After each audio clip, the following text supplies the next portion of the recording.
If you're using the iPad at home and don't take it anywhere, then the default settings for security are perfect, as everyone who wants can use the iPad just by picking it up and sliding to unlock.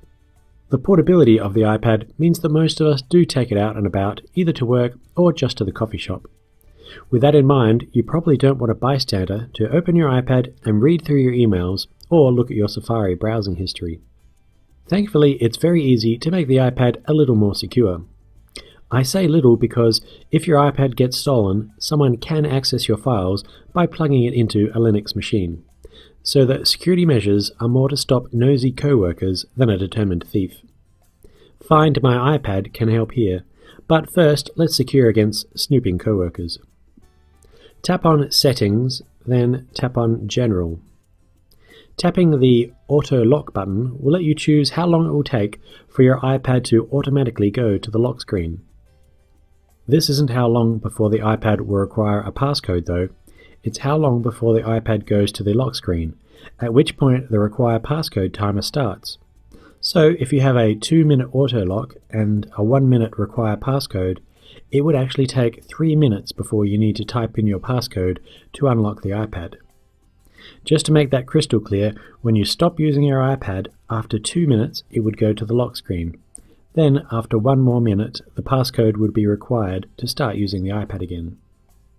To set the passcode, which is a 4-digit number you'll need to type in to unlock the iPad, tap on Passcode Lock.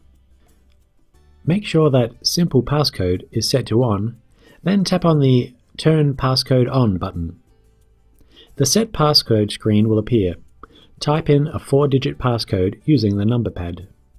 Don't use anything obvious like 1111 or 1234. When you type in your 4 digits, you will be prompted to re-enter your passcode to verify you entered it correctly. The passcode screen will disappear and you can now tap on the Require Passcode button, which is where you set how long the iPad sits at the lock screen before requiring the passcode. The lower the number you select, the more secure your iPad is, but also not quite as easy to pick up and use quickly. As with all things security related, there is a bit of a compromise between ease of use and securing your world. If you want to turn off your passcode, tap on the Turn Passcode Off button, at which point you will need to enter your passcode one last time. That covers casual passers-by from seeing your data. What about if your iPad gets stolen? If you have the 3G version of the iPad, I highly recommend getting a free iCloud account and enabling Find My iPad. Watch the email and iCloud setup lesson for how to sign up for your free iCloud account. Wi-Fi only users can use Find My iPad as well. However, it will only work if the thief connects to a Wi-Fi network, whereas the 3G iPad can be unlocked and wiped at any time the iPad is on and within 3G network range.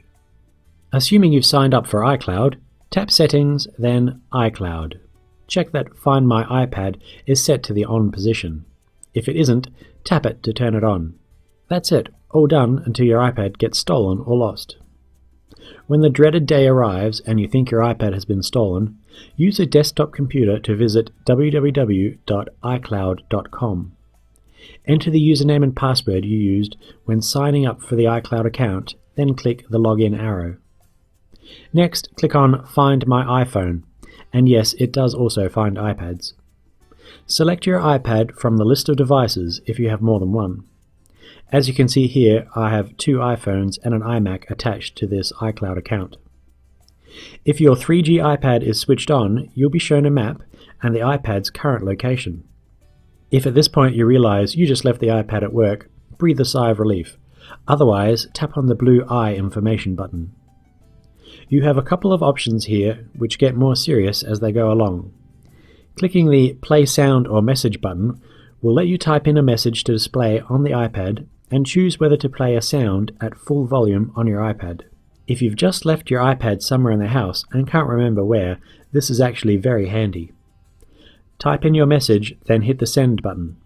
The message will be displayed on your iPad and a loud sonar-sounding beep will start emitting.